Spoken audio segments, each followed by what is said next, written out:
I'm Dave, founder of Halloween Year Round. I'm joined by my lovely wife, Jessica, and we're here to talk about the latest Shudder original movie, Destroy All Neighbors, a prog rock horror comedy extravaganza. If that's what you want to call it. How would you describe the movie? Yeah, prog rock, dude's a bitch movie. She kept referring to the main character, William, as a, what did you call him, a little bitch the whole time? Yes. So, like, he couldn't even walk down the hallway without being scared. Alright, so before we get too far into it, here's your spoiler warning. Yes, we already yes, get into yes, spoilers. yes. We're going to talk about all that. If you want a spoiler-free review, I will link my written review in the description. And before we get started, just remind everybody, we have a Patreon now. There's a link to that in the description, yes, too. We do. If you want to support the channel, it really helps out. Jess and I are going to record a commentary every month for patrons only. You guys pick the movie, and you can listen to us argue and bicker the entire time we watch it. So, who doesn't want that? Who doesn't want that? Anyways. Now that was rock and roll. Stop. Just be cool. And don't murder anyone else. We've got William. He lives with his girlfriend, Emily. They live in this really rundown apartment. Yeah, it's not the best. It's not. The property manager, Eleanor, always, guilts him into doing half her job and, illegally wiring things together that shouldn't be, Yeah, he's like, hire an electrician. Oh, why would I do that when I have you? The building is definitely not up to code. Oh, no. But it's all run down and everything. This guy, William, he's a dreamer. He wants to be this, prog rock star, which for the uninitiated, prog is progressive rock, something that I'm not too familiar with, other than it's kind of like jazz for rockers. It's like, oh no, if you don't get it, man, and that's the point. Yeah. You're not supposed to get it. Which, okay, cool. I kind of dug the album he was making, the actual music itself.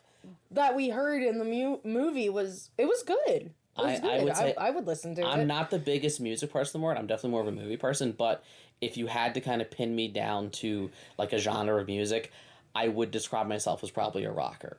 Would you say that? The music that I'm always blasting in the car. Yeah, you're definitely a rocker. Yeah, for sure. I'm not a K-pop fan. I'm not a bluegrass person. I hate country with a burning passion.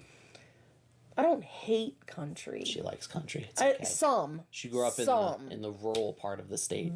Some. Very 10, 15 songs that I'm I like that. Otherwise, I'm nope. But of all the songs that you like, Williams is one of them. Yeah. Yeah, I like his songs. I would say I'm probably a rocker, too. For the most part. I like other things also. I like a lot of genres, but... That's what everybody says. Probably mostly rock. So, he works as an audio engineer. He goes to work where he works with this guy named Scott, who's played by, I believe his name's Thomas Lennon. Same guy who was acted with the late, great Matthew Perry in 17 Again. Remember, he was his best friend? Oh, yeah! And they starred together in the reboot of The Odd Couple. Perry. I know, may he rest in peace. But Thomas Lennon, hilarious guy, and I love how he's just... one of the things I like this movie, every single side character is hilarious in their own way. Yeah. You've got Eleanor, the landlady, who's just like... Hey, can you do this for me? Can you do this for me? By the way, I have something that will help with your album. And then she's casually like, we're having a movie night. Sophie's about to make her choice. And she's eating popcorn. Because that's such a popcorn movie. Hey, want to come over and watch Schindler's List for a good time? I don't think anybody does that. And then, the music producer, Scott, played by, Thomas Lennon, with his whole, being on time is what rock is about. Doing drugs is not what rock is about. Everything he said about what rock was about was not what rock was about. But he kind of represents that sort of business side of it that I think is at the very core of this movie, is that William doesn't want to be... He idolizes this guy August Swig Anderson, this, like, you know, rebel, hey, you know, F everyone forever, don't care about money, don't care about sales, like, stick it to the man. And at its core, that's what rock kind of came out of. And if we're going back to, like, the 60s and the counterculture, it was like, stick it to the man. Yeah. You know, the rock is the avenue of rebels, but it's also a business. There's also suits involved, and I think a lot of musicians kind of struggle with that balance, and this movie really spoke to me. Not that I'm a musician, but just as a creative, William was. He kind of lived his whole life afraid and like, oh, I'm not ahead because of this. I'm like blaming his day job, blaming his girlfriend, blaming his boss. He was such a, how did you describe him? A little bitch. Such a little bitch. He really was. He like at the beginning of the movie, I was annoyed by him. We're not saying that Jonah Ray Rodriguez, the actor, is a bitch. He's a great actor and he plays the role really, really well. But his character, but the character is a little bitch. Was such a little. I'm like, come on, dude. Go confront your neighbor if you have a problem. Like, stop. And he's like about like his boss Scott is like actually kind of digging his album until Caleb Bang Jansen. Yeah, you got to say the whole name. Who this guy? I don't know where they found him, but he is. I want to listen to this guy's entire album. Yeah. Like he's just the epitome of like the insane coked out rock star. Yeah, that's like, your music sucks, mine's good because people make babies to it. Sure. You know, he's out here doing the Lord's work, repopulating the earth. Yeah, sure. Whatever you gotta tell yourself. So, enter Vlad. You know, he lives in the most rundown apartment building, probably in the city, and he gets... next door to William. Yeah, he gets the super creepy neighbor Vlad, played by Alex Winter, in a role that, if I didn't know it was him ahead of time, I wouldn't have recognized him. He's under very heavy makeup. Mm-hmm. He's doing this, like, Eastern European accent that's not quite Dracula. He almost sounds more like Russian or Bulgarian. Yeah. But he's basically... I don't want to call him stereotypical, but he's basically, like, every Eastern European trope thrown into one. I'm 90% sure he's a vampire. It's never specifically stated, but come on, the guy's name's Vlad. He's from Eastern Europe.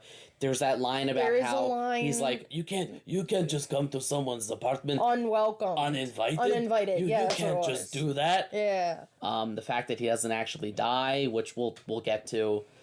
But I think that I really related to William just kind of as a creative. Yeah. I hope you don't think of me as a little bitch the way you did William, but I get that, like, when you're a creative... No, like, Notice she didn't answer. You're not a little bitch. I get that, like, you get in your own way, and your own head gets in your own way. Do. And you're your own worst enemy. I do. And I've been there. But I think anyone can relate to this movie who's ever had a crazy neighbor. So, a little bit of backstory. We moved into this house about 5 years ago, and while we can't prove it, we are pretty sure the people who lived across the street were dealing something, so to speak. Yes. Now, again, can't prove it, but here is a very long list of circumstantial evidence. So we move in. I thought these guys didn't have electricity because I never saw any lights on in their house. It was always dark. Everything was blacked out. It was because all the curtains and the windows were blacked out, but they did have lights on inside there. Yeah. It was a guy and his wife, and we would see them, like, you'd see them leave their house as early as, like, 5, 6 a.m., as late as 10 p.m. Never went to work, because they would never be gone for more than an hour. Yeah. And it was like 3 to 4 times a day they randomly just leave and then be back within an hour. But never, like, long enough to, like, go to work. No. Even in, like, rain or snow. It didn't matter. The one time we got, like, a couple inches of snow, this dude was the first one shoveling out his driveway and getting out there while everyone else was just, staying inside warm and safe. And then there was that time they were cutting the tree down over here. And they had to They closed down the road. They blocked off the road, and the dude, it was one of the few times that the dude actually talked, because we never saw him. He kept to himself. He was quiet. He came out, and he was all mad that the road was blocked, and he's like, I gotta go pick up my wife's prescriptions every day. What prescription do you need to pick up every day? Every day? Excuse you? What pharmacy is like, here's your one pill for today, come back for the next one tomorrow. Like, that's not how it's done. No. And then randomly, what was it, a couple years ago, it was right around the time Lily was born. Yeah, so I guess it was like 3 years ago. I was home for like my paternity leave because yeah. So yeah, it was like 2.5 years ago. And then all of a sudden, we saw them like packing for a couple days, and then they just left. They left a bunch of stuff there. And then like an hour later, not even the sheriff shows up. A locksmith. They changed the locks. I'm assuming they got evicted. A few weeks later, dude comes back. God, yeah. And snatches up the mailbox and then drives it out of the ground. Rips it out of the ground and then drives right away and gone again. Haven't seen him since. So, again, I can't prove anything, but I'm pretty sure they were up to something. Now, that being said, would I call them bad neighbors? No, I would not. Do you know why? Because they were quiet, they kept to themselves. Whatever they were doing, they were trying to keep a low profile, and aside from the one time he yelled about the road being closed, never heard from him. Never. It was as if they weren't there, and to me, that's just the perfect neighbor. The next neighbor we had like 7 kids. Yeah, that running around in and out of the yard. We used to call them the feral children. They would run. They would take stuff off of like our porch, like toys for our kids. They would just take them and the one play with them. One little girl was like, bring them back. Oh yeah, my brother likes to just steal things. Okay. Because that's fine. Their parents, like, wouldn't watch them. Like, I legitimately felt bad for those kids. Yeah, the dad, like, left their kids with me once and, like, went and drove off somewhere. Like, oh, hey, by the way, 30 minutes. You're responsible for them now, against your will. They're not mine. Like... So... The purpose of this tangent is to say that we've been there. We get with the whole weird neighbors, weird, terrible neighbor thing. I feel like everyone has, so definitely leave a comment. What's the craziest neighbor story you have? We'd love to hear. Currently, we have normal people living there. Currently, they're normal people. We do see them. Their curtains are not blackout, so that's good. Again, though, the best neighbor is no neighbor. The next best neighbor is one who keeps such a low profile, it's as if they aren't there. Which, now to sidetrack back to the movie we're supposed to be talking about in this video. Yeah. Vlad is not a neighbor who is quiet and keeps to himself. Dude is up in the wee hours of the night, making noise, blasting music. And William's watching porn. Very loudly. And William's like, I'm gonna go, someone should do something. And even his girlfriend Emily's like, okay, go talk to him. Oh, I can't do that. Ooh. So he bangs on the wall. He goes, and then calls the cops. And I love how Vlad, like, this dude he looks like a monster. He looks like Dracula blended with a Bond villain. And then the cops show up, and he's so charming. And it's a testament to Alex Winter loses himself in this role, and he kind of steals the movie. Like, the movie... Yeah. He's not the main character, but he steals every scene that he's in, and he kind of ends up being the catalyst for, like, William's change. Yeah. I think that ultimately... And we'll get to it in a little bit about, like, what really happened versus what didn't happen, what was in his head, what wasn't. I feel like William is, like, the embodiment of, like, self-doubt and like the demons in our own heads telling us like, you're not good enough to do this, you can't do this. And Vlad is the embodiment of that. You said William before. For Vlad is that Vlad. For William. Yes. So this leads to another, he goes over and they get in an argument and he ends up kind of very easily accidentally killing him. And that's where the movie just kind of goes off the rails in a way I wasn't. So I went into this expecting, like, oh, it's going to be, like, a funny, like, Rear Window type the trope of, like, oh, my neighbor is a killer. You know, we've seen it in Rear Window. We've seen it in Disturbia. We've seen it in various kid horror movies, like My Neighbor Mom's a Werewolf. What's that one? The Girl Who Cried Werewolf, and the other one where it's the same thing with a vampire. These are Nickelodeon movies from, like, the 2000s. I don't remember. Anyway, it's been done. Sure. And when he kills Vlad, like, very barely, like 30, 40 minutes into the movie? Yeah. It takes a very hard turn where now it's Williams just killing people. He kills Vlad. But, like, accidentally. That's for the lawyers to decide. He kills Vlad. Based on what I saw, it was accidental. He kills the homeless guy, Augie, that turns out to be this, like, prog rock legend that, like, he watches videos for. And he's like, wait, that was you? But it's too late because he killed him. He kills his neighbor that has the pet pig. And okay, that was intentional. That was. I one was think definitely intentional. Definitely, there's something here for you sicko horror fans out there that love blood and gore. There's plenty of that. There's plenty of, like, crazy, insane practical effects. Yeah, a little bit of psychological thriller type of stuff going on. Some trippy stuff going on. Everything. Yeah. If I had to describe this movie, I know I was a big fan of Onyx, the Fortuitous, and Talisman of Souls from last year. This movie feels like it has that same kind of vibe and energy, but I think its humor was a lot sharper and wittier. Because again, even like Kumail Nanjiani pops up in one scene as this, like, security guard. Yeah. Where William's trying to, like, bribe him to let him into the smelting plant to dispose of the bodies.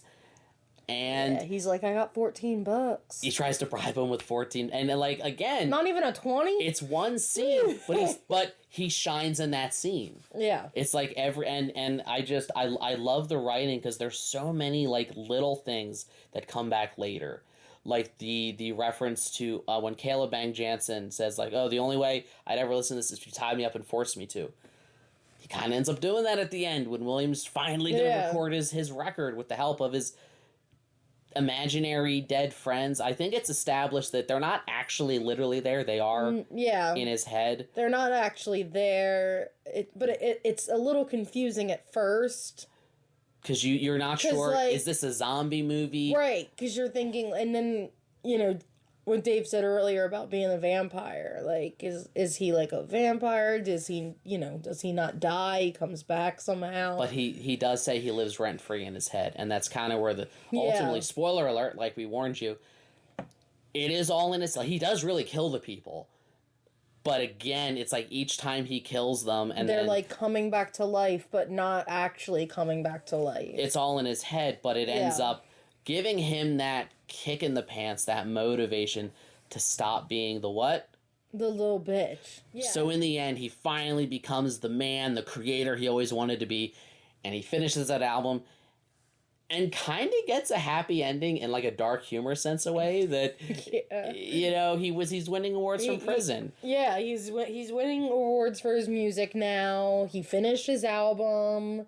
He gets the girl back. But he's in prison. It had a very, if you've ever seen The Producers, very similar, where it's like, oh, they're successful Broadway producers in prison. Yeah. And it's like, he gets his happy ending, but it still has to be realistic that, like, well, you kind of killed 3 people. You should go to jail. It was definitely accidental. The pig guy wasn't. Philip wasn't.